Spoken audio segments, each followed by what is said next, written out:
Gostaria de partilhar uma palavra de Deus convosco esta manhã e peço que convido-vos a abrir no livro de Êxodo, no capítulo 3.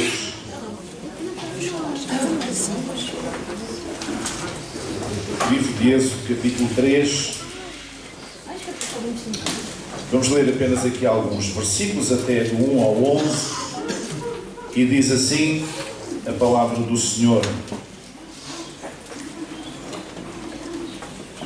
E apacentava Moisés o rebanho de Jetro, seu sogro, sacerdote em Midian, e levou o rebanho atrás do deserto e veio ao monte de Deus, a Horebe.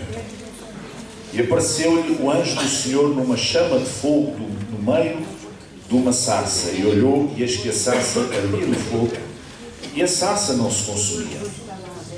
E Moisés disse: agora me virarei para lá e verei esta grande visão, porque a sarça se não queima. E vendo o Senhor que se virava para lá a ver, bradou Deus a ele do meio da sarça e disse: Moisés, Moisés. E ele disse: eis-me aqui. E disse: não te chegues para cá, tira os teus sapatos de teus pés, porque o lugar em que tu estás é terra santa. E disse mais: eu sou o Deus de teu pai, o Deus de Abraão, o Deus de Isaque, o Deus de Jacó. E Moisés encobriu o seu rosto, porque temeu olhar para Deus. E disse o Senhor: tenho visto atentamente a aflição do meu povo que está no Egito, e tenho ouvido o seu clamor por causa dos seus exatores, porque conheci as suas dores. Portanto desci para livrá-lo da mão dos egípcios e para fazê-lo subir daquela terra, a uma terra boa e larga, a uma terra que mana leite e mel, ao lugar do Cananeu, e do Eteu, e do Amorreu, e do Ferezeu, e do Eveu, e do Jebuseu. E agora, eis que o clamor dos filhos de Israel chegou a mim, e também tenho visto a opressão com que os egípcios os oprimem. Vem agora, pois, e eu te enviarei a Faraó para que tires o meu povo, os filhos de Israel, do Egito.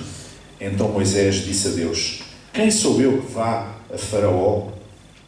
Quem sou eu que vá a Faraó e tire do Egito os filhos de Israel? Até aqui a palavra do Senhor. Esta manhã gostaria de falar convosco sobre este tema, quando nós dizemos não a Deus. Deus por vezes fala connosco, umas vezes nós dizemos sim, outras vezes dizemos não, outras vezes dizemos mais logo. Há muitas respostas possíveis, mas muitas vezes nós dizemos não a Deus. Nós conhecemos a história de Moisés, desde o seu nascimento, desde a sua preservação em vida miraculosamente, aquele menino que foi colocado junto às margens do rio, junto nos juncos, naquele cestinho calafetado, com umas mantinhas. A irmã Miriam ficava ali escondida a vigiar. A filha do rei, do faraó do Egito, a princesa, veio banhar-se com as suas aias, viu-lhe uma coisa estranha próximo dos juncos, mandou buscar. Eles trouxeram, e eis senão quando verificou que era um bebê, isto numa altura em que havia uma ordem real para que todas as crianças do sexo masculino fossem mortas, aniquiladas à nascença, porque os egípcios, quem estava no poder nesta altura, já não tinha conhecido José, que tinha trazido o seu povo para o Egito, e os egípcios começaram a temer porque os hebreus se reproduziam muito mais rapidamente, as crianças eram mais fortes, havia menos mortalidade infantil entre os hebreus do que entre os egípcios, e eles começaram a dizer: qualquer dia eles vão ser mais do que nós.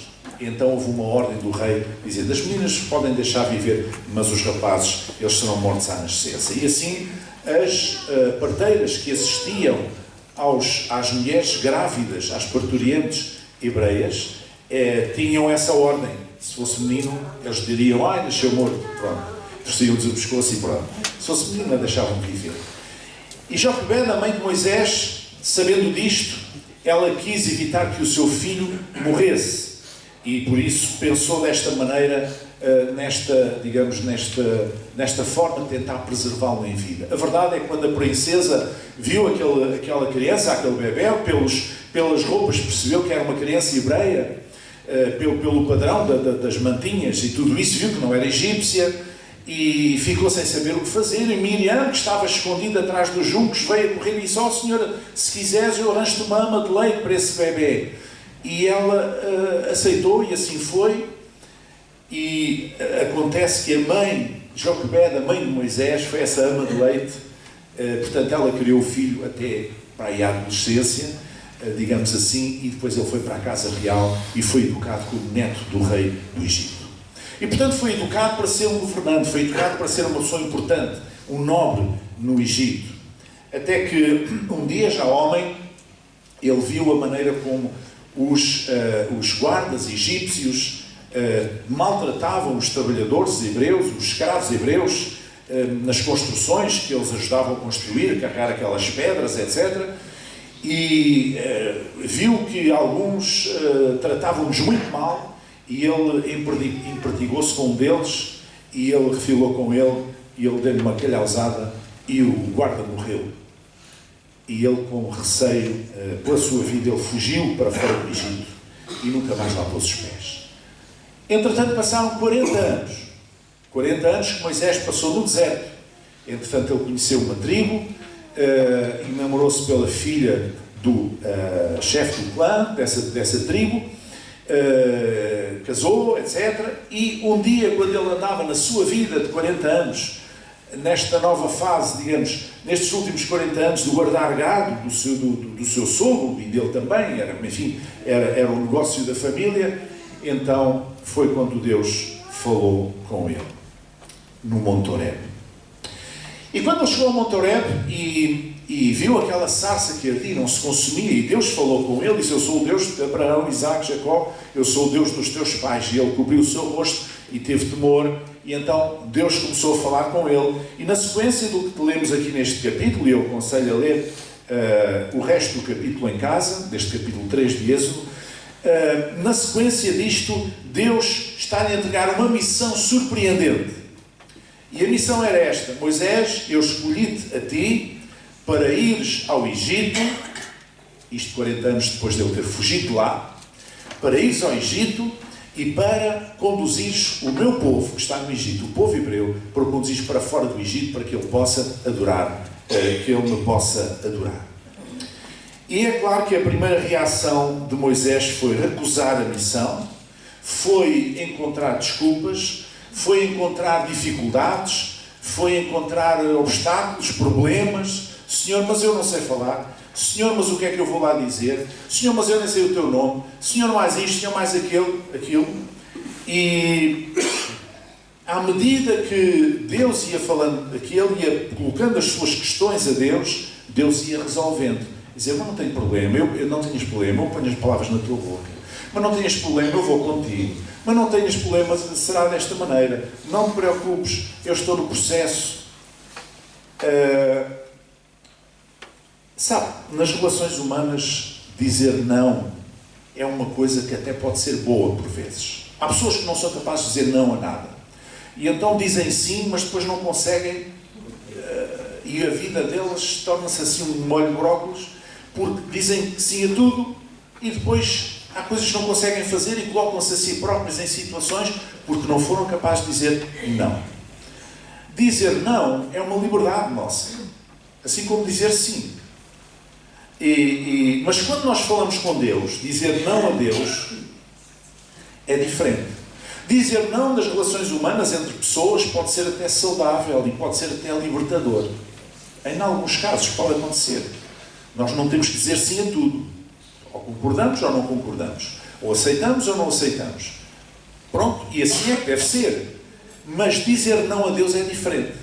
Por várias razões. Porque quando nós lidamos com seres humanos, as pessoas podem nos estar a pedir alguma coisa que nós temos consciência e que não somos capazes de dar. E então é preferível não aceitar aquela responsabilidade. Ou podem estar-nos a pedir alguma coisa que vai contra os nossos princípios, os nossos valores. E então é preferível nós dizermos: não, eu não quero fazer isso. Não é? Portanto, pode ser saudável, pode ser libertador. Mas Deus nunca nos vai pedir nada que seja contra os nossos princípios, nem nos vai pedir nada que esteja para além das nossas capacidades. Portanto, dizer não a Deus é diferente de dizer não aos homens. Reparem que na leitura do texto, se continuássemos a ler, íamos verificar que num primeiro momento até parece que Moisés queria ter a certeza que estaria bem preparado para a tarefa. Então ele vai colocando situações, vai colocando dificuldades. Ó Senhor, mas eu tenho um problema, uns dizem que era gaguez, outros que eram fanhosos, outros não sei. Tenho um problema na fala. Não te preocupes, ele vai contigo também, ele falará por ti. Eu porei as palavras na sua boca.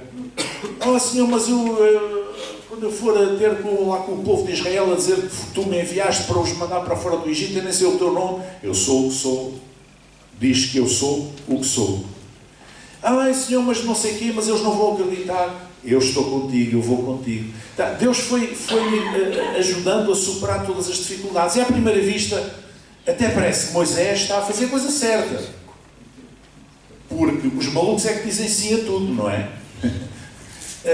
E se aquela tarefa era uma tarefa de tão grande responsabilidade e tão grande risco, é natural que Moisés dissesse a Deus: oh Deus, mas como é que é com isto, e com esta situação, e com aquela situação? E como é que eu vou fazer? Será que eu sou capaz? Será que eu tenho condições? Será que vai ser possível? Até que ponto é que tu me vais ajudar a fazer isto? Portanto, num primeiro momento parece que ele está a fazer a coisa certa, para ter a certeza que estaria preparado para a tarefa. Mas mais adiante nós lemos que num segundo momento, depois de Deus ter assegurado que resolveria todos os seus problemas, todas as suas limitações, Moisés foge mesmo à responsabilidade e só aí é que Deus se ira mesmo com ele. Leia comigo versículos 13 e 14 do capítulo 4. Capítulo 4, versículos 13 e 14.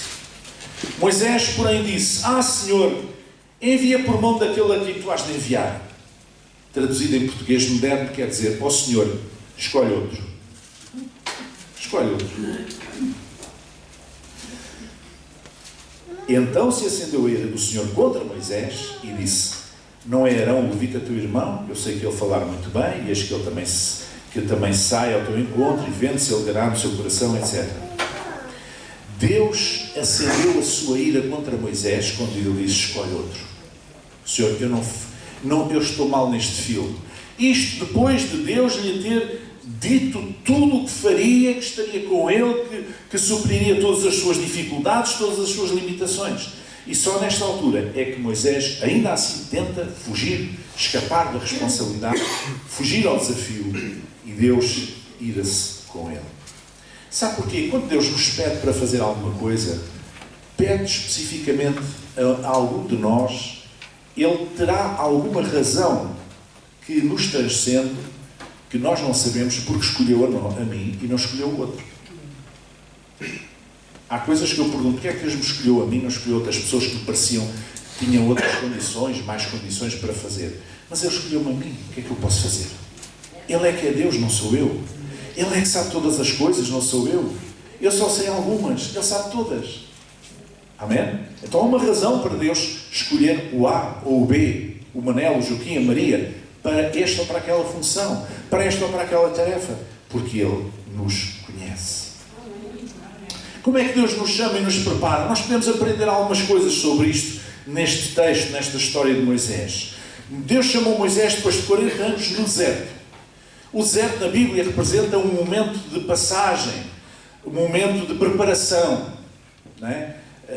Um espaço de preparação, um espaço de passagem.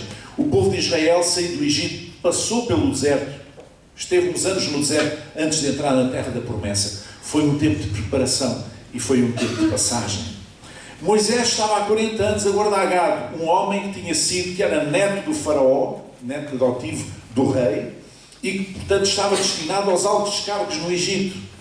No entanto, agora andava no meio da poeira a guardar cabras, ou lá o que era, os animais, e não sei o quê, a cheirar a animal, a cheirar mal, e no meio do pó do deserto, e naquelas circunstâncias. Mas Deus chamou Moisés. Talvez, porque é que Deus não chamou alguém dos líderes do povo hebreu que estava lá no próprio Egito, que conhecia melhor a situação, que estava mais por dentro da situação? Moisés já há 40 anos que não punha os pés no Egito, sabia lá o que é que se passava há 40 anos. Ele não sabia nada do Egito naquela altura. 40 anos é muito tempo. na vida de uma pessoa e também na vida de um país. Ele não sabia, mas Deus lhe chamou a ele. Amém? Portanto, quando tu sentes que estás no deserto, isto não significa que Deus não te vai chamar para alguma tarefa muito importante. O deserto é um espaço de preparação. É um tempo de passagem. É um tempo de preparação. Nós não fomos destinados por Deus a viver no deserto. Nós fomos destinados por Deus a, em certas circunstâncias, ter de passar por deserto como momento de preparação para qualquer coisa mais importante. Amém? Deus chamou Moisés quando ele chegou à sua presença. Diz que Moisés chegou ao monte Horebe. Veio ao monte de Deus, a Horebe. Se calhar foi a primeira vez que ele levou o rebanho para ali. Não é? Se calhar foi a primeira vez que ele levou os animais a subir o monte. Que normalmente andavam cá embaixo, nas pastagens, no vale. Mas por alguma razão naquele dia ele levou ali. E aquele era o monte do Senhor, o monte Horebe, o monte de Deus. E quando nós chegamos à presença de Deus, é normalmente quando Ele fala connosco. Estejamos nós no deserto ou noutro momento da nossa vida. Mas quando nós vamos à presença de Deus, é quando ouvimos Deus falar. Se nós não nos dispomos a chegar ao monte do Senhor, ao monte de Deus, se não nos dispomos a chegar à presença de Deus, dificilmente vamos ouvir Deus falar connosco. Pode ser um grande pregador, pode ser o supra-sumo da batata, que vem aí falar em nome de Deus. Mas se nós não tivermos o nosso coração aberto, não estivermos chegados à sua presença, não chegarmos ao seu monte, ao monte do Senhor, dificilmente vamos ouvir a sua voz. Amém? O que é que ele fez? Deus manifestou a sua santidade e disse: olha, tira as sandálias porque estás em terra santa. Deus fez manifestar a sua santidade. Deus identificou-se. Ele disse: eu sou o Deus de Abraão, de Isaac, de Jacó, sou o Deus dos teus pais, dos teus antepassados. Ele identificou-se. E depois ele fez uma coisa fantástica. Ele revelou, manifestou o cuidado pelo seu povo. Veja versículos 7 a 9 do capítulo 3. Tenho visto atentamente, diz o Senhor a Moisés, a aflição do meu povo que está no Egito, e tenho ouvido o seu clamor por causa dos seus exatores, porque conheci as suas dores. Portanto, desci para livrá-lo da mão dos egípcios e para fazê-lo subir daquela terra, a uma terra boa e larga, a uma terra que manda leite e mel, etc. Então, Deus diz a Moisés: olha, tu estás há 40 anos aqui, tu fugiste por causa de querer defender o meu povo, fugiste para não ser preso, ou pior, e estás há 40 anos aqui. Mas olha, eu tenho ouvido o clamor do povo, tem chegado até mim. Eu não estou indiferente. Eu tenho ouvido o clamor do meu povo. Deus ouve sempre o clamor do seu povo. Amém. Em qualquer circunstância. Mesmo quando parece que a resposta ainda não veio. Mesmo quando parece que Deus está indiferente à situação. Não, Deus ouve sempre o clamor do seu povo. Portanto, quando eu oro a Deus, eu não oro em vão. A menos que eu tenha alguma falta de perdão no meu coração, eu tenho a certeza que Deus ouve a minha oração. Não é o pecado que impede de chegar à presença de Deus em oração. Não é o pecado que me impede de clamar a Deus. Quantos são os pecadores que clamaram a Deus e viram a sua mão e eles se arrependeram e Deus os abençoou? Não é o pecado, é a falta de perdão que me impede de chegar a Deus. E nós aprendemos isso na oração do Pai Nosso que Jesus ensinou. Se não houver falta de perdão no nosso coração, a nossa oração não passa para cima. Mas tirando isso, Deus ouve sempre o clamor do seu povo. E porquê é que o povo clamava? Porque o povo estava numa terra estranha. Eles continuavam a ser o povo de Deus, embora já tivessem perdido muitas das suas referências ao longo daquelas gerações que passaram no Egito. Mas o Egito era uma terra de deuses estranhos. E o Deus de Israel não podia ser adorado no Egito.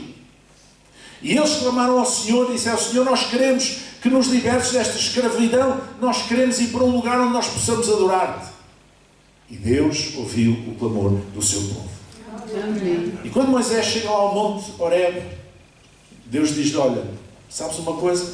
Eu sou esse Deus, o Deus do teu povo, de Abraão, de Isaac, de Jacó. Tu estás no lugar santo, portanto descalça-te, faz favor. Não é? Eu fiz esta sarça arder sem se consumir para chamar a tua atenção, mas este é um lugar especial. Este é o monte de Deus, é o Monte Horebe, é um lugar onde eu estou. E eu tenho uma tarefa para te dar, porque eu ouvi o clamor do teu povo. O clamor do meu povo. E reparem que Deus não chamou Moisés para tomar chá. Para dizer sempre a Moisés, tu estiveste lá no Egito, tu cresceste lá, conheceste a casa real, por dentro, como é que aquilo funciona, a política do Egito, aquela coisa toda.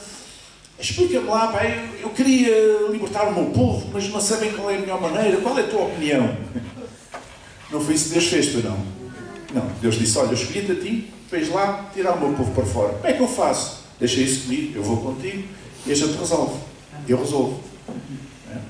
Não chamou para tomar chá, ele chamou para lhe entregar uma chamada inequívoca e específica. Amém? Eu te enviarei a Faraó para que tires o meu povo, os filhos de Israel, do Egito. O propósito é este. A missão é esta, inequívoca, específica. Amém? Para uma tarefa específica, nós precisamos de uma chamada específica. Não precisamos de uma chamada específica para ser santos, para procurar a santidade. Não precisamos. Aqui há muitos anos, no início do meu ministério pastoral, houve um jovem que falou sobre batismos, ia-se fazer batismos, e houve um jovem que uma vez me disse, pastor, sabe, eu ainda não tive assim um sinal de Deus que devia ser batizado. Eu disse, então olha, vai esperando sentado. Mas qual sinal? Mas qual é a Bíblia que tu usas, que eu não sei? A Bíblia diz que quem crer e for batizado será salvo. O batismo é uma sequência normal. Não precisas de sinal nenhum para ser batizado. Agora, para uma tarefa específica, nós precisamos de uma chamada específica. Se Deus nos chamar para uma coisa concreta, eu preciso de uma chamada concreta. Mas só nesse caso. De resto, nós todos não precisamos de uma chamada de Deus para ser batizados, para ser fiéis, para amar os irmãos, para testemunhar. Não precisamos, está na Bíblia de uma ponta à outra. Entende? Mas para uma chamada específica, para uma tarefa específica, precisamos de uma chamada específica. Moisés foi colocando algumas questões a Deus. Uma delas foi uma sensação de indignidade que ele colocou. Moisés diz a Deus, versículo 11, quem sou eu que vá a Faraó e tire do Egito os filhos de Israel? Uma sensação de indignidade. Oh Deus, então tu não sabes que eu há 40 anos fui fugido lá para não me matarem ou para não me aprisionarem? Eu sem querer, matei lá um egípcio e tenho estado aqui neste deserto durante 40 anos porque fugi. Então eu é que sou a pessoa certa para ir lá. Eu sou a pessoa menos preparada para lá ir. Porquê é que não escolhes outro? Uma sensação de indignidade. Mas Deus disse que iria com ele. Versículo 12, certamente eu serei contigo. Amém? Se tu te sentes indigno, porque Deus te pede para fazer alguma coisa, então se Deus te está a chamar, Deus irá contigo. Deus será contigo. Depois ele apresentou um sentimento de incapacidade pessoal. Diz no versículo 13. Então quando eu for falar aos filhos de Israel, que lhes disseram, Deus de vossos pais me enviou a vós, e eles me disserem, qual é o seu nome? Que lhes direi? Ó Senhor, eu sei como é que tu te chamas. É muito interessante nós termos a Bíblia hoje e sabermos os nomes de Deus, os vários nomes de Deus até, etc., no Antigo Testamento, no Novo Testamento, essa coisa toda. Mas antes de haver Escrituras, a relação do povo hebreu com Deus era uma relação um bocadinho parecida com a relação dos outros povos com os seus deuses, de certa forma. Só com a diferença que o Deus de Israel era um Deus único. E os outros povos estavam no politeísmo, tinham todos multidões de deuses. Mas não sabiam exatamente o nome. O nome, quando nós damos um nome a uma criança que nasce, nós estamos a lhe dar uma determinada característica. Ou estamos a colocar determinadas expectativas que nós temos, ou que a família tem. O nome condiciona-nos. O nome, se nós somos Maria, não sou... Bom, Maria são todas quase. Mas se eu me chamo Bernardo, sempre um nome fino, não me chama Augusto, por exemplo. A menos que seja Bernardo Augusto, mas vamos esquecer. Portanto, o nome tem uma certa característica. Nós não ligamos muito aos nomes hoje e damos nomes, não sabemos os significados. Mas antigamente não era assim. Os nomes tinham um significado. Nas culturas antigas, não apenas entre os hebreus, no tempo do Antigo Testamento, mas em todas as culturas antigas, em África, na Ásia, em todo lado, os nomes tinham, os índios, os nomes tinham um significado concreto. E os nomes reduzem a expectativa sobre daquela vida a um determinado sentido. Ora, Deus não pode ser reduzido, Deus não pode ser nomeado no sentido em que não pode ser reduzido a um sentido, porque isso é condicional, é limitado. Então ele respondeu, disse Deus a Moisés, versículo 14, eu sou o que sou. Disse mais, assim dirás aos filhos de Israel, eu sou, me enviou a vós. Ele é. Amém? Ele é. Não é? Não entrega, os nomes só baralham. Uma vez nós tínhamos aqui um coro e cantávamos uma canção antiga que era Grande é Jeová. E houve alguém que ouviu Jeová, pá, mas coisa esquisita e tal. Por causa dos Jeovás. Então, e culpa é que Deus tem de haver um grupo que usa o nome dele de Jeová para fazer não sei o quê? É um dos nomes da Bíblia. Não é? Mas há outros. Portanto, o nome não é muito importante. Nós atribuímos mais importância, às vezes, aos nomes das coisas do que às coisas em si. O nome não é importante e o nome é redutor. Então ele diz, eu sou, me enviou a vós. O Deus dos vossos antepassados me enviou a vós. Deus vai se revelando. O nome pode trazer um falso condicionamento do conhecimento que nós temos de Deus. Então, naquela fase, ele entendeu dizer, eu sou. O eu sou me enviou a vós. Mas ele manifestou esta incapacidade. Eu nem sei como é que chamas Deus. Como é que, quando eles me perguntarem, o povo lá, o teu povo me perguntar como é que eu me chamo, como é que tu te chamas, o que é que eu digo? Diz, eu sou. O eu sou me enviou a vós. Este sentimento de incapacidade foi superado também. Depois há também uma falta de confiança. Capítulo 4, versículo 1. Então respondeu Moisés e disse, mas eis que não me quererão nem ouvirão a minha voz, porque dirão, o Senhor não te apareceu. Por outras palavras, eles vão me chamar aldrabão. Eles não vão acreditar em mim. Eles não vão acreditar em mim. O que é que eu vou fazer? Falta de confiança. E Deus respondeu e superou esta dificuldade também. E mais no versículo 10, uma consciência da imperfeição pessoal. Ele disse, Senhor, eu não sou homem eloquente, nem de ontem, nem de anteontem, nem ainda desde que tens falado ao teu servo, porque eu sou pesado de boca e pesado de língua. É aqui que alguns biblistas pensam que seria gago, teria qualquer defeito na fala. Portanto, não era um orador, uma pessoa que tivesse uma grande retórica ou que atraísse as pessoas, cativasse as pessoas pela sua fala. A consciência da sua imperfeição pessoal. É bom nós termos consciência das nossas limitações, das nossas imperfeições. É bom nós termos essa consciência. Mas quando Deus nos chama, Deus nos capacita. Deus nos capacita. Amém? E finalmente, no versículo 19, nós percebemos que uma das razões, a grande razão porque ele, depois de tudo isto, ainda resolveu dizer, Senhor, escolhe outro, resolveu dizer não a Deus, resolveu resistir àquele desafio, é porque ele tinha medo. Ele tinha medo. E nós entendemos isto ao ler o versículo 19. Disse também o Senhor a Moisés em Midian, volta para o Egito, porque todos os que buscavam a tua alma morreram. Tomou então Moisés sua mulher, os seus filhos e os levou. Só quando ele percebeu que aqueles que o queriam matar há 40 anos atrás já tinham todos morrido, é que ele descansou. Ele tinha medo. Aquela coisa que a gente às vezes também tem. Amém? Há duas grandes marcas na verdadeira testemunha de Jesus que são representadas por estas duas perguntas que Moisés faz a Deus. Moisés faz duas perguntas. A primeira é: quem sou eu? Tem a ver com uma questão de identidade.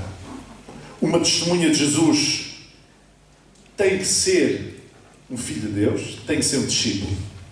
Há aqui uma questão de identidade. Ninguém que não seja um discípulo de Jesus, um filho de Deus, pode ser testemunha de Jesus.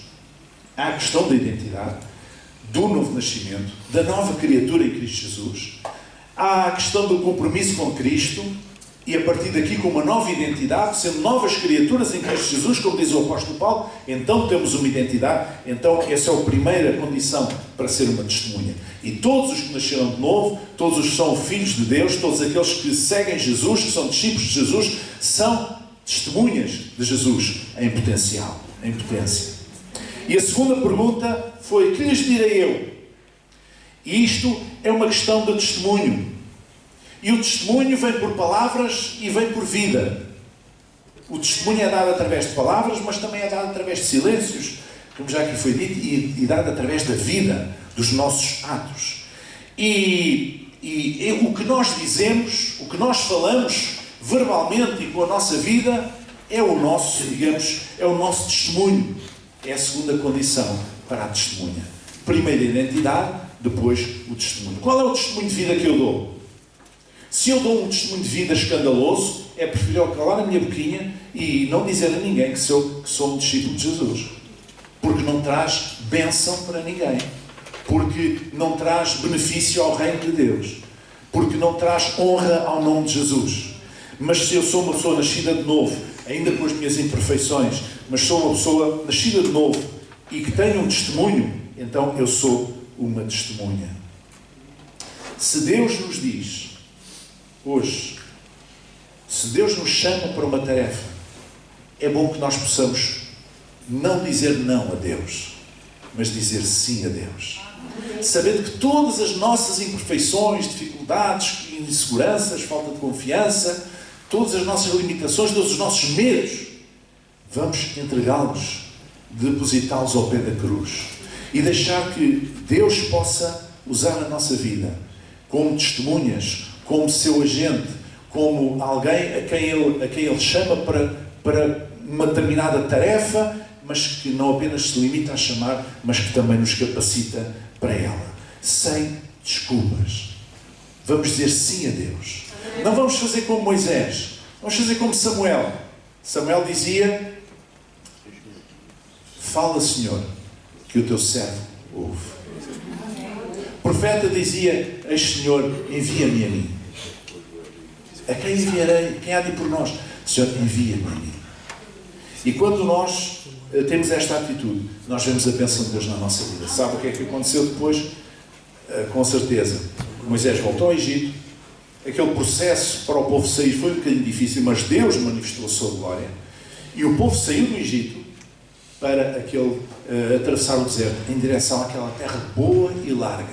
A gente fala muito da terra de Israel como a terra que mana leite e mel. Mas é uma terra boa e larga também. Eles ali parece que estavam apertados. Estavam ali numa espécie de uma colónia e cada vez se multiplicavam mais e o terreno era menos e eles estavam ali muito condicionados. E Deus tinha uma terra boa e larga. Amém? E este é o propósito que Deus tem para nós.